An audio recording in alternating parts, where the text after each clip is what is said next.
સત્ય ઘટના આધારિત વ્યસન મુક્તિ સંદેશ. વિશ્વ પ્રસિદ્ધ ફેશન ડિઝાઇનર, બ્લોગર અને લેખિકા ક્રિજિદા રોડિન્સ દ્વારા તેમના કેન્સરથી થયેલ મોત પહેલા લખેલા કેટલાક વાક્યો.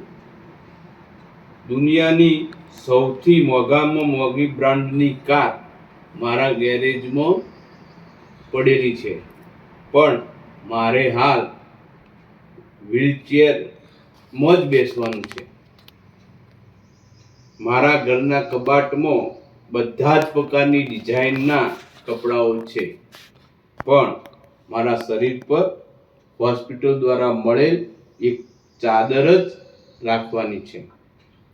હું પહેલા એક 5 સ્ટાર હોટલમાંથી બીજી 5 સ્ટાર હોટલમાં જતી, પરંતુ હવે હું એક હોસ્પિટલની લેબમાંથી બીજી હોસ્પિટલની લેબમાં ફરી રહી છું.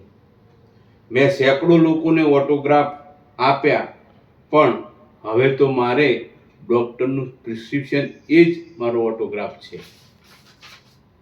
મારી પાસે 7 બ્યુટિશિયન હતા.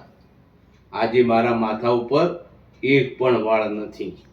હું મારા પોતાના જેટ વિમાનમાં જો જવું હોય ત્યાં ઉડી જતી.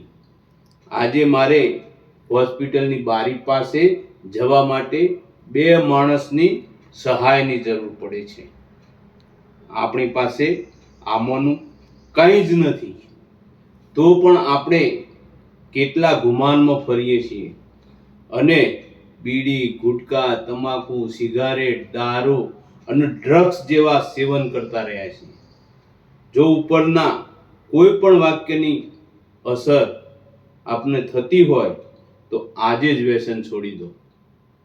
મારો આ મેસેજ આપના સુધી પહોંચ્યો હોય, આપને ગમ્યો હોય તો વધુને વધુ લોકો સુધી શેર કરશો. મારી આ ચેનલને સબસ્ક્રાઇબ કરશો. નરેશના નમસ્કાર.